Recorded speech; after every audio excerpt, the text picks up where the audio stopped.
Alhamdulillah, wassalatu wassalamu ala ashrafi khalqillah Sayyidina Muhammad ibn Abdillah wa ala alihi wa ashabihi wa man tabi'ahu wa nasarahu wa wala wa la hawla wa la quwwata illa billah, amma ba'd. Hadirin jamaah Majlis Ta'lim Masjid Al-Ibadah yang saya muliakan, mudah-mudahan kita semua dimuliakan oleh Allah Subhanahu wa ta'ala. Amin ya rabbal alamin. Yang terhormat pimpinan Masjid Al-Mukarram Bapak Haji Rahmani beserta para pengurus serta para tokoh masyarakat, para hujjaj dan para asatizah serta remaja sekalian. Dengan mengucapkan syukur alhamdulillah pada malam hari ini sebagaimana biasa di malam Kamis antara maghrib dan isya di Masjid Al-Ibadah kita hadir berkumpul bersama-sama untuk mengikuti pengajian. Mudah-mudahan pengajian yang sedang kita hadiri ini besar manfaatnya buat kita sekalian. Semoga terus Allah bukakan pikiran dan hati kita sehingga dengan mudah kita dapat menerima ilmu-ilmu yang bermanfaat dan mendapatkan nasihat-nasihat agama. Amin ya rabbal alamin. Hadirin, malam hari ini kita akan mendapat pelajaran dari kitab Hadis Riyadhis Shalihin. Judulnya Babu Hifzis Sirri, bab yang baru ya. Babu Hifzis Sirri. Bab ini menerangkan tentang menjaga rahasia. Namanya aja rahasia. Rahasia itu ya yang mengetahui ya orang-orang yang diberitahu.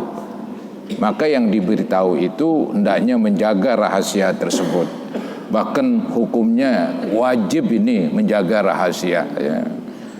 Lebih-lebih rahasia negara, wah nggak sembarangan itu ya. Kalau rahasia negara dibocorkan kacau juga itu negara ya. Di zaman Nabi pun ada itu yang membocorkan tapi keburu ketangkep saudara-saudara ya. Jadi rahasia negara tentang pasukan, tentang kekuatan ya, itu memang perlu dipelihara dan dijaga. Nggak boleh dibuka rahasia tersebut kepada musuh-musuh negara ya. Nah inilah judulnya tentang menjaga rahasia, hukumnya wajib. Imam Nawawi menukil ayat Al-Quran yang ada hubungannya dengan menjaga rahasia, yaitu qala Allah Ta'ala, berfirman Allah Ta'ala, wa aufu bil ahdi innal ahda kana mas'ula. Artinya, dan tepatilah oleh kamu segala perjanjian. Sesungguhnya perjanjian itu diminta pertanggungan jawabnya. Maksudnya yang diminta tanggung jawabnya orang yang melanggar perjanjian. Termasuk melanggar perjanjian membuka rahasia. Kan teman kita bilang ini rahasia ya, begitu. Itu udah semacam perjanjian, walaupun nggak tertulis, walaupun nggak disaksikan di hadapan notaris misalnya. Tapi kalau dia ngomong ini rahasia, otomatis ini ya semacam perjanjian.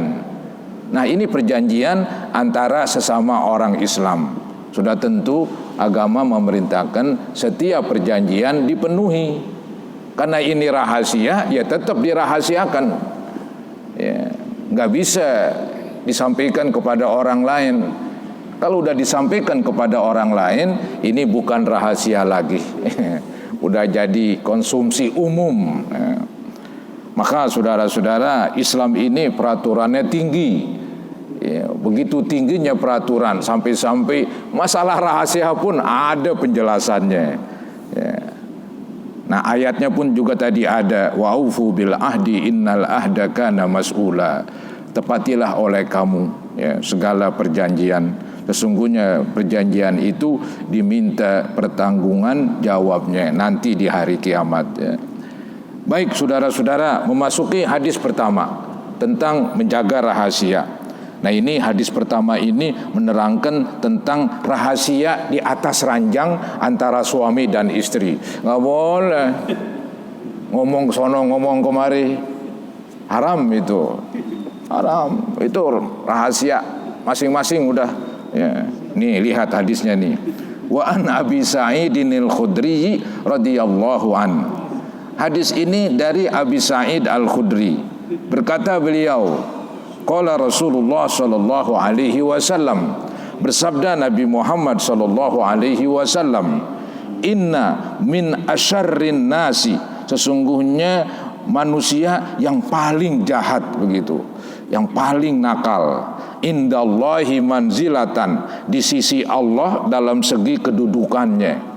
Maksudnya sesungguhnya kedudukan manusia yang paling jahat di hadapan Allah yaumal qiyamah, di hari kiamat, ar-rajulu yufdi ilal mar'ah, laki-laki berhubungan badan dengan perempuan, wa tufdi ilaihi, perempuan berhubungan badan dengan laki-laki, tsumma yanshuru sirraha, kemudian dibeberkan rahasianya.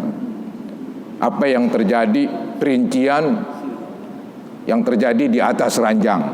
Enggak boleh itu, saudara-saudara.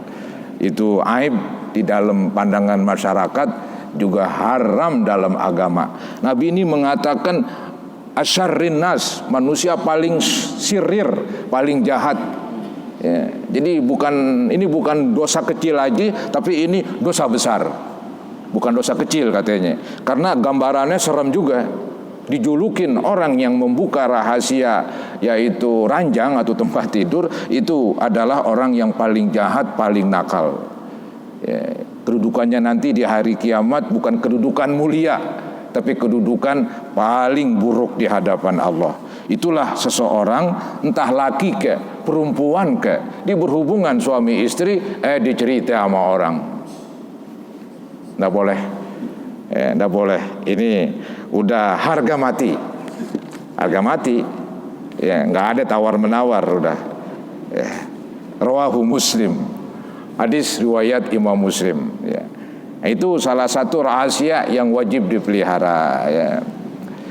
Jangan-jangan ntar gara-gara udah berpisah alias bercerai, aduh ngomong sama orang begini begono. Nah itu kacau banget itu. Memang kadang-kadang jeleknya begitu suami istri. Ketika dia bercerai udah main musuh-musuhan. Ya. Jadi betul-betul itu keras, sudah keras ya. Padahal di dalam Islam kita kan disuruh ya untuk kalau mau berpisah, berpisahlah dengan baik. Ya, kalau mau pelihara juga pelihara dengan, jangan tuh perempuan kayak dipelihara kagak, kayak misah kagak, nyangsrang istilahnya. Mau dikata punya suami udah nggak datang 3 kali musim rambutan, musim duren, musim cempedak, nggak datang. Ya, mau dikata ceraiin, belum diceraiin, mau dikata janda, belum diceraikan, mau dikatakan bersuami, suami nggak pulang. Ini suami tampang apa kalau begini? Kacau ini. Ya, kemudian bercerai. Apa kalau bercerai? Masing-masing membongkar aibnya, membongkar kejelekannya dulu dia. Oh, kalau begitu, begini, aduh, dah. Tapi dah tuh, hukumnya haram. Ya. Ntar Allah beberin lagi kejelekan dan aibnya. Ya, biasanya begitu. Ya, balasan orang yang berbuat jelek seperti membeberkan rahasia ranjang, nanti akan orang beberkan lagi kejelekannya dan keburukannya. Walhasil harga mati untuk memelihara rahasia di tempat tidur. Baik. Yang kedua, hadis kedua juga tentang menjaga rahasia. Ya. Nah ini ada rahasia ya seseorang, yaitu Nabi Muhammad SAW. Dia telah berbicara kepada kepada Abu Bakar. Maaf. Jadi Nabi pernah berbicara kepada Abu Bakar. Kata Nabi, saya nanti akan melamar seseorang, namanya Fulanah binti Fulan. Ya. Makanya Abu Bakar jaga banget ini rahasia. Ya. Sampai Nabi menikah. Begitu. Karena ini kan masalah ya, rahasia masalahnya. Jadi nggak boleh dikejar butek begitu airnya ya, tetap jernih. Nah ini ceritanya panjangnya begini nih. Wa an Abdullah bin Umar radhiyallahu anhuma. Ini hadis dari Abdullah. Abdullah ini putra Umar bin Khattab radhiyallahu anhuma. Semoga Allah redha kepada keduanya. Anna Umar, bahwasanya Umar, ini kisah Umar bin Khattab ini. anna Umar radhiyallahu an, bahwasanya Umar, semoga Allah redha kepada beliau, hina ta'ayyamat bintuhu, ketika menjanda putrinya Hafsah, yang bernama Hafsah. Jadi Umar punya anak perempuan, ya namanya Hafsah. Dia punya suami namanya Khunais bin Huzafah, meninggal dunia. Meninggal dunia. Maka anak Umar berarti yang bernama Hafsah sudah menjanda. Si Umar berusaha mencarikan suami. Ini nggak aib ini. Ini malah jempol sebetulnya. Bapak mencarikan suami buat putrinya. Mau putrinya jandek kayak, mau putrinya perawan kayak, dia yang cariin begitu. Cuman kalau anak sekarang mauan kabur. Iya, mauan kabur dia. Zaman dulu sih nurut banget udah. Iya, dicariin begitu. Ini nggak aib saudara-saudara. Nggak mesti laki-laki yang melamar. Iya, bolehlah pihak perempuan melamar laki-laki. Iya, nggak jual murah enggak. Iya, ini bagus. Kan begini kata orang, perempuan kalau nggak bersuami katanya bagaikan kebun nggak ada pagernya, begitu apa? Katanya juga ya ada benarnya. Kalau kebun nggak ada pagernya ya siapapun masuk, ntar nginjak-nginjak nyerobot lagi, dikuasain lagi tuh tanah. Mesti dipager, apalagi pemiliknya jauh, kan begitu. Itu mesti. Coba-coba tanah jauh nggak dipager, udah jadi milik orang lain.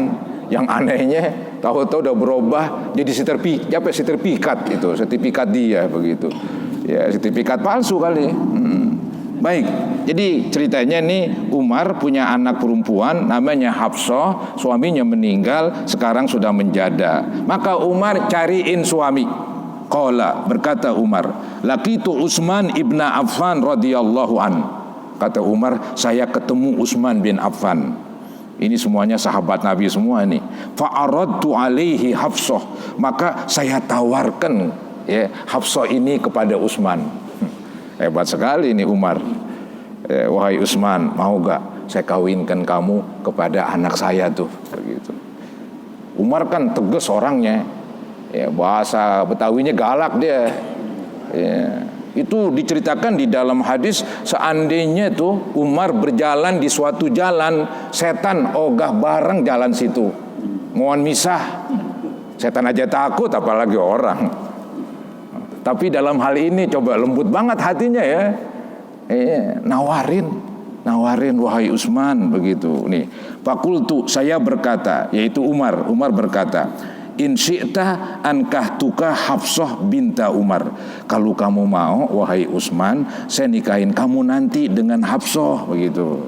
Apa jawab Utsman? Faqala sa'anzuru fi amri falabistu layaliya. Artinya saya akan pikir-pikir dulu.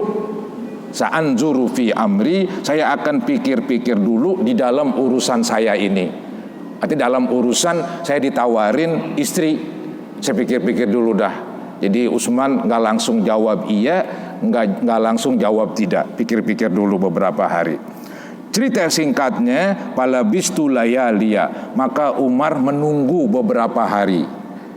Ini arti letter-letternya nih, palabistu layaliya, saya nunggu bermalam-malam begitu. Maksudnya saya menunggu beberapa hari.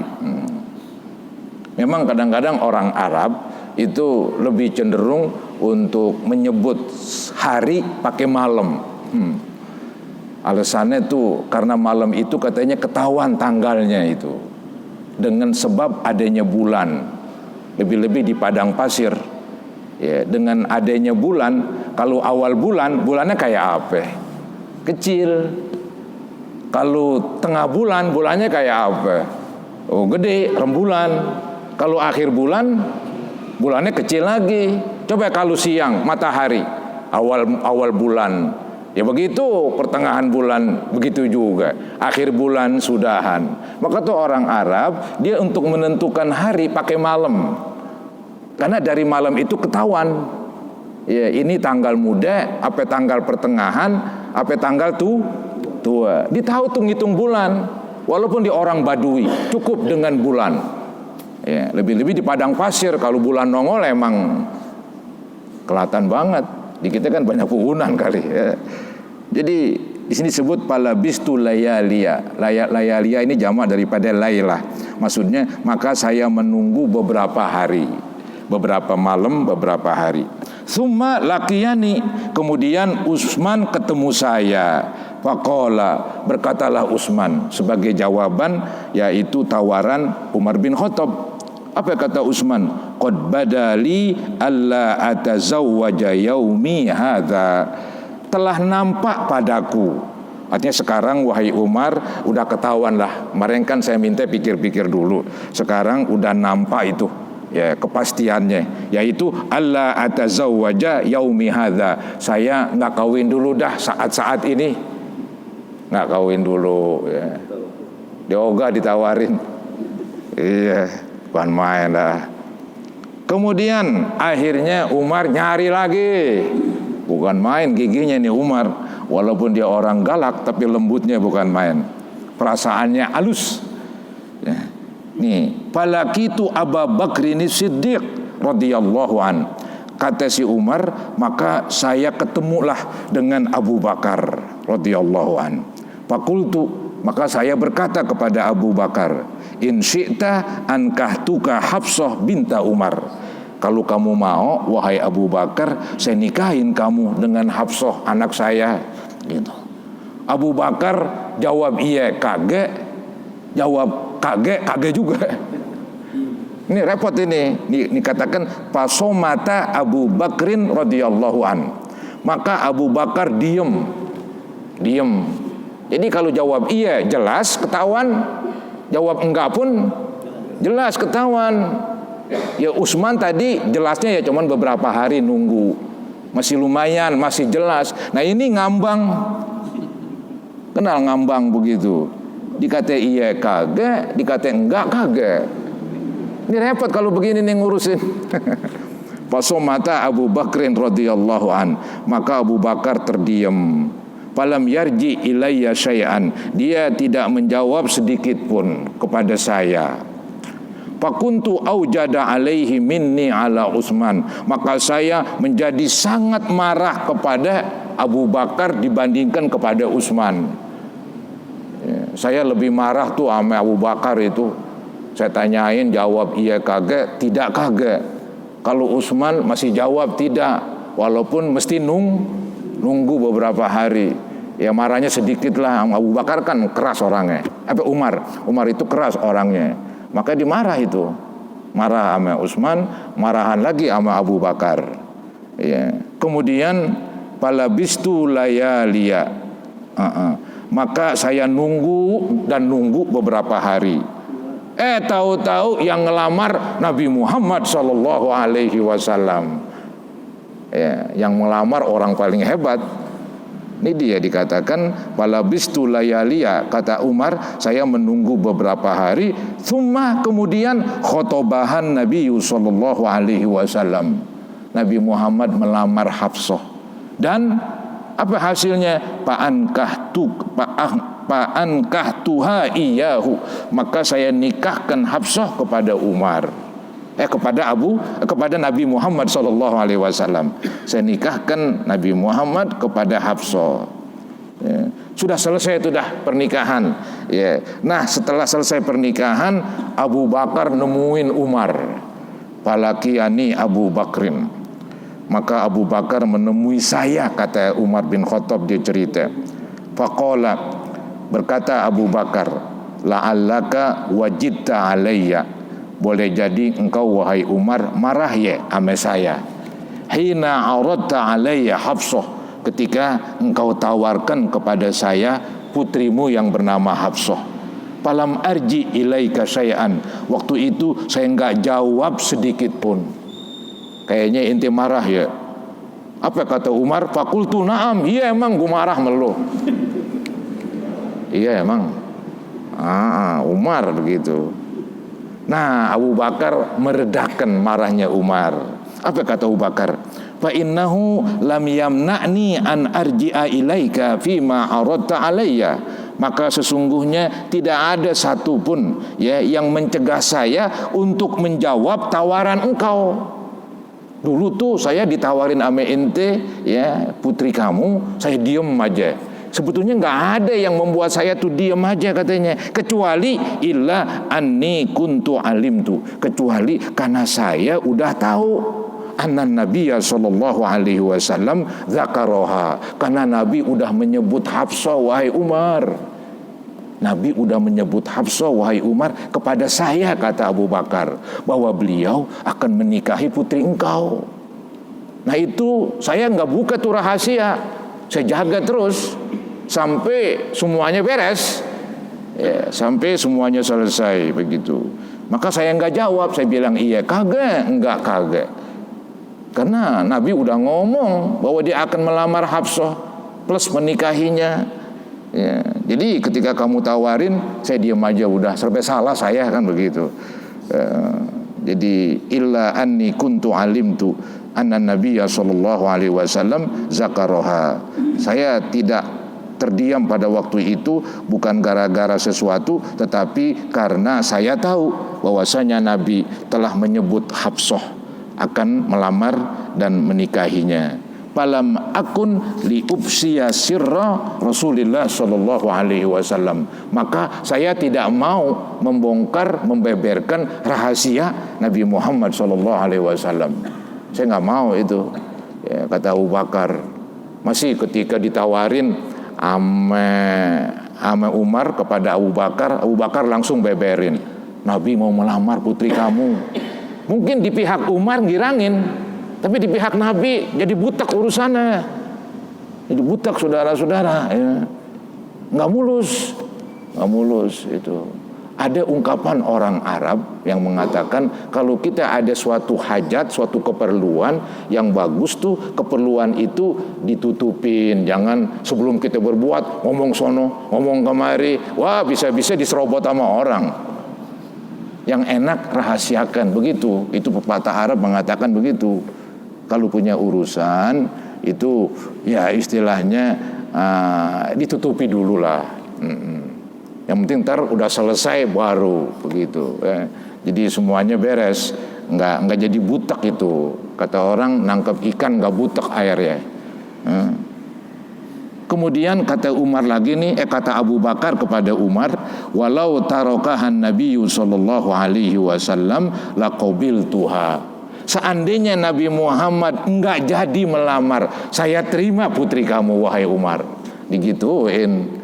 Ya, saking kan pakai saking ini.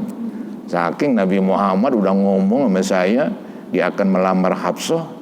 Seandainya Nabi enggak jadi, Nabi tinggalkan si Hafsah itu, saya akan menyetujui ya tawaran engkau wahai Umar bin Khattab. Hadis rawahul Bukhari. Ta'ayyamat ay sorot bila zaujin. Ta'ayyamat artinya perempuan yang tidak bersuami karena meninggal atau bercerai, janda lah. Wa kana zaujuha adalah suami dari si Hafsah itu tufiya radhiyallahu an. Suaminya memang meninggal. Wajibta sama dengan wadibta. Wajibta artinya marah. Tadi itu cerita Umar marah itu ketika nawarin Abu Bakar nggak jawab apa-apa. Selesai para hadirin menjaga rahasia. Ini contoh kedua. Tadi rahasia di tempat tidur, ini rahasia orang lain. Ya, dia menyampaikan kepada kita. Kita pun harus amanat, harus menepati janji. Ya. Ini rahasia, tetap rahasia. Ya, selama belum terbuka. Ya. Udah semuanya kelar, ya itu mungkin udah nggak rahasia lagi. Apalagi pernikahan. Ya, istilahnya ditampilkan pernikahan, ada saksi dan seterusnya, ramai. Nah udah terbuka sih apa perlu dirahasiakan lagi. Ya, begitulah Abu Bakar menjaga rahasia Nabi Muhammad sallallahu alaihi wasallam. Ada pertanyaan kali sebelum saya lanjutkan? Sebelumnya itu Abu Bakar tahu nggak Nabi Muhammad akan melamar Hafsah? Hafsah? Iya. Jadi sebelumnya itu Abu Bakar tahu nggak? Ya Abu Bakar sebelum dibilangin sama Nabi nggak tahu. Abu Bakar sebelum Nabi bilangin, Abu Bakar tuh nggak tahu bahwa Nabi punya rencana ingin melamar Hafsah. Nah sebelum melamar, Nabi bilangin, "Hai Abu Bakar, saya ini ada rencana pengen ngelamar ya, anaknya si Umar tuh yang sekarang menjanda. Ini rahasia ya," begitu. Ya udah, Abu Bakar jaga terus itu rahasia. Istilahnya jadikanlah rahasia dada kamu itu kuburan rahasia. Jadi dada kita ini kuburan rahasia. Artinya nggak akan dibongkar sembarangan. Selama itu rahasia orang, emang dibilang ini rahasia kan otomatis tetap dijaga. Baik, kita lanjut. Yang ditawar-tawarin itu udah pada punya istri belum? Yang ditawar-tawarin? Yang ditawar-tawarin itu udah pada punya istri. Udah punya istri dong. Iya, pasti itu. Hah? Bukan main. Itulah jiwa sahabat Nabi begitu hebat. Ya, terbuka mereka ngikutin agama. Ya, yang ditawarin tuh udah pada punya istri.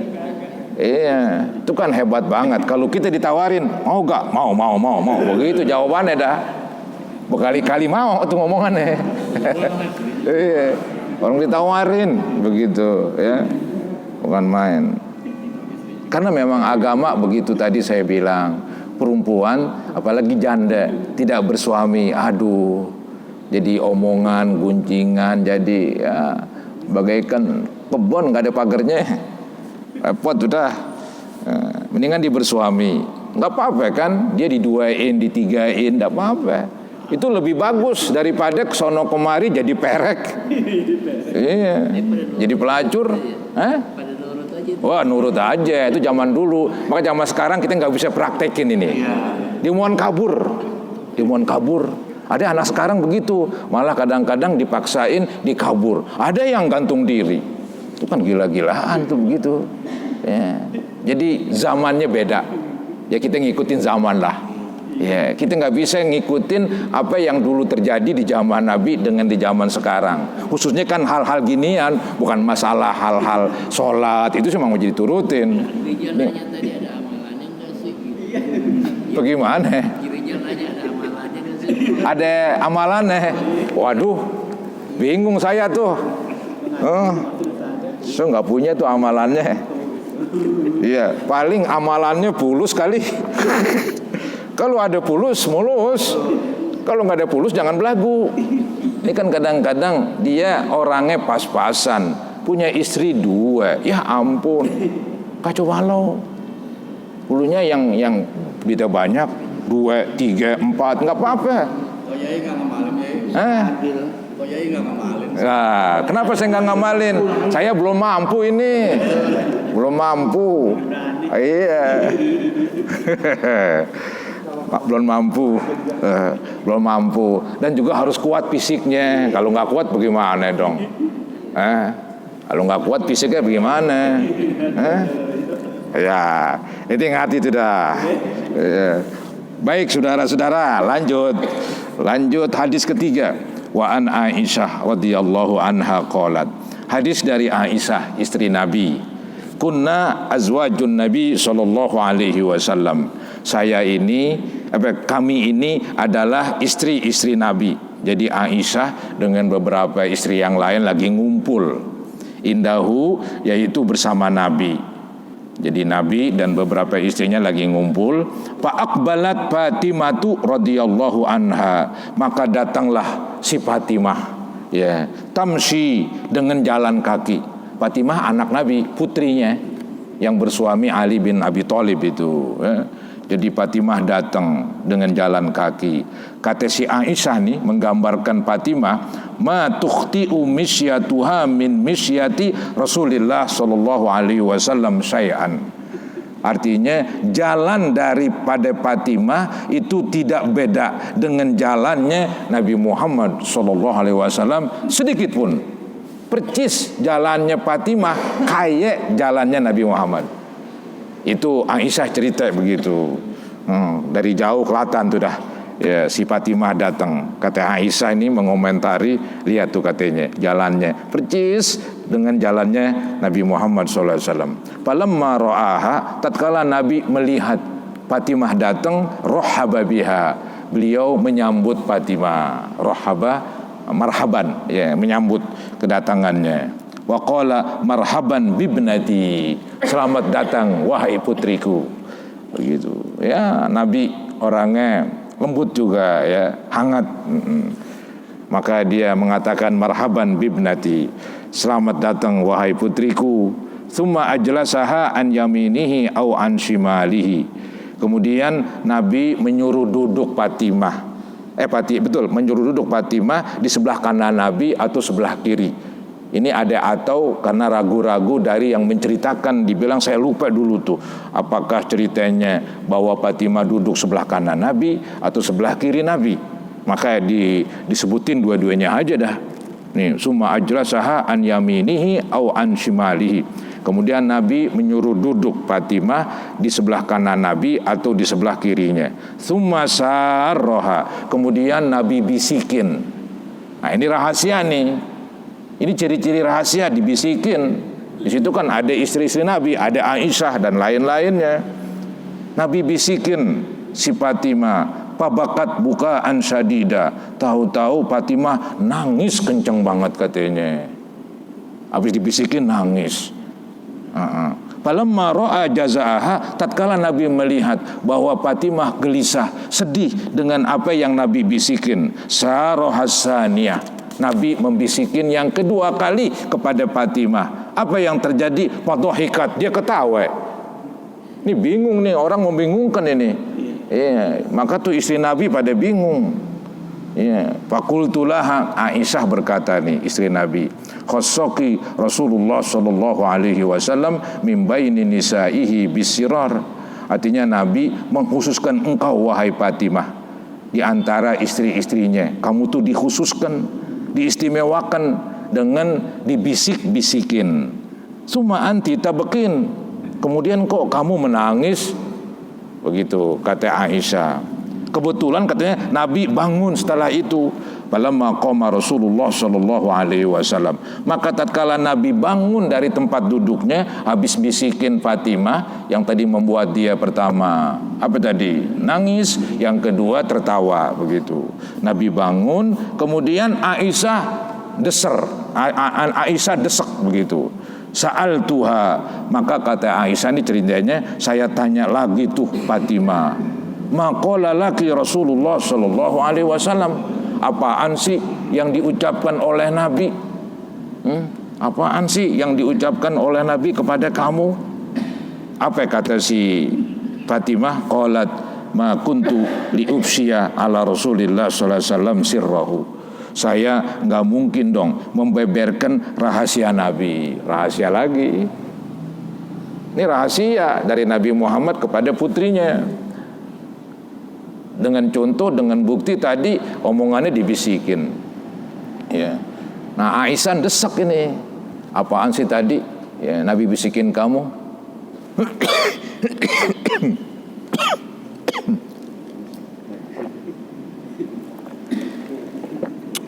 Jadi saudara-saudara, Aisyah mendesak bertanya, apa tadi bisikan Nabi kepada engkau? Fatimah menjawab, ini rahasia Nabi, saya nggak beberin, gitu. Nah, baru tuh setelah Nabi Muhammad meninggal, nampaknya ini bisikan yang dulu dibisikin nggak perlu lagi dirahasiakan, karena Nabi sudah meninggal katanya, dan ini nggak berhubungan dengan Nabi ini. Falamma tufiya Rasulullah sallallahu alaihi wasallam, maka tatkala Nabi meninggal, qultu, Aisyah nagih yang dulu itu. Dibilang azamtu alaiki bimali alaiki minal haq. Saya bersumpah katanya, bersumpah demi kedudukan saya sebagai ummul mukminin. Istri-istri Nabi dijulukin ibu orang-orang yang beriman. Namanya ibu dihormatin. Ya, maka nih Fatimah didesak, wahai Fatimah, kamu tahu kan kedudukan saya? Begitu. Saya ini ibu kamu. Saya ini ibu daripada semua orang yang beriman. Gitu. Lamma Dastini artinya maukah engkau kabarkan kepada saya maqala laki Rasulullah SAW, apa yang diucapkan oleh Nabi dulu. Faqalat, Fatimah menjawab, ammal an pana'am, adapun sekarang iya saya jawab. Nabi udah meninggal, kayaknya udah nggak perlu dirahasiakan. Nih, amma hina sarani fil marratil ula, adapun ketika Nabi membisikkan yang pertama kali, fa akhbaroni, dalam bisikan itu Nabi memberitahu kepada saya, anna Jibril sallallahu alaihi wasallam kana yu'ariduhul Quran fi kulli sanatin marratan aw marratain. Jadi kata Fatimah bahwasanya Jibril itu diberitahu oleh Nabi, dibisikin sama Fatimah bahwa Jibril itu selalu datang ya setahun yaitu sekali untuk tadarusan Al-Quran.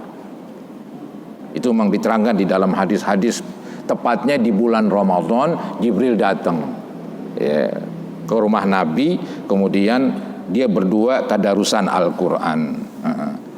Nah sekarang kata Nabi nih membisikkan kepada Fatimah, sekarang katanya Jibril datang setahun 2 kali, bukan sekali lagi dah katanya, bukan 1 kali doang tapi 2 kali. Wa innahu aradahul an marratain, bahwasanya Jibril datang kepada saya untuk yaitu membacakan Al-Quran 2 kali dalam setahun. Kemudian Nabi mengatakan lagi kepada Fatimah dalam bisikannya, wa inni la aral ajal illa qad iqtarab, saya tidak melihat kecuali ajal saya udah dekat. Kata Nabi, saya berkesimpulan nih wahai Fatimah, dulu Jibril datangnya setahun sekali untuk tadarusan di bulan Ramadan. Sekarang setahun 2 kali. Waduh, ini jangan-jangan umur udah deket ini. Ya, umur udah deket. Jadi udah diseringin datangnya karena sedikit lagi Nabi wafat. Itu dibilangin tuh, dibisikin tuh oleh Nabi kepada Fatimah. Nah Fatimah nangis. Ya, nangis kenapa? Nabi dikit lagi meninggal begitu. Maka kata Nabi, ya apa dibilang? Fattaqillaha wasbiri, takutlah kamu wahai Fatimah kepada Allah dan sabar. Fa innahu ni'mas salafu ana laki, sesungguhnya saya ini kalau meninggal duluan menjadi ya apa ini? Menjadi sebaik-baik pendahulu. Menjadi sebaik-baik pendahulu. Jadi Nabi meninggal duluan dari putrinya, maka yang meninggal duluan ini sebaik-baik pendahulu. Maksudnya begini para hadirin, kalau istilahnya kita lagi mau pergi nih kemana, ke Surabaya begitu, teman kita jalan duluan, ya itu bagus banget karena dia pengen nyediain semuanya, hotelnya disiapkan, ininya disiapkan, kendaraannya disiapkan, datang udah oke. Ya. Nah Nabi meninggal duluan, Nabi hibur Fatimah bahwa saya meninggal duluan itu sebaik-baik yang mendahului kamu. Ya, biar saya siapkan nanti buat kamu. Maka jangan nangis saya meninggal. Ya. Maka kata Fatimah, fabakaitu buka illadzi ra'aiti, maka saya menangis dengan nangis yang kau lihat tuh wahai Aisyah. Falamma ra'a jazai sarani tsaniyah, tatkala Nabi melihat kesedihanku, maka Nabi bisikin yang kedua. Faqala, apa kata Nabi ini bisikan kedua? Ya Fatimah, wahai Fatimah, ama tardaina antakuni sayyidata nisa'il mu'minin, tidakkah kamu redha, tidakkah kamu rela wahai Fatimah, kamu menjadi wanita termulia dari seluruh wanita yang beriman? Nah, itu kabar gembira itu. Nabi memberitahu bahwa Fatimah nanti di sorga menjadi wanita termulia begitu. Ya, sayyidata nisa'il mu'minin, wanita termulia dari wanita-wanita yang beriman. Au sayyidata nisa'i hadhil ummah, atau perempuan yang termulia dari umat nih keseluruhan. Nah itulah yang membuat saya ketawa. Fadhahiktu dhahikil ladzi ra'aiti, maka saya ketawa sebagaimana yang kamu lihat wahai Aisyah. Hadis muttafaqun alaih wa hadza lafzu Muslim. Jadi cerita singkatnya bahwa Nabi bisikin Fatimah yang pertama, ini bisikan yang menyedihkan karena ada tanda-tanda isyarat Nabi sedikit lagi meninggal. Ya, Fatimah menangis, bapaknya mau meninggal kan itu wajar. Kemudian yang kedua, Fatimah dibisikin bahwa dia akan menjadi perempuan termulia ya di seluruh perempuan-perempuan umat Islam. Fatimah girang. Ya, Fatimah girang dan ini dia jadi ketawa ya. Nah, ketika Nabi masih hidup, ini bisikan ya nggak diberitahu karena ini rahasia, buktinya dibisikin. Kalau emang ini bukan rahasia, ngomong aja, belak-belakan. Nah, setelah Nabi meninggal, ya udah nggak ada yang perlu dirahasiakan. Nah, itulah saudara-saudara bahasan kita pada malam hari ini. Udah masuk Isya,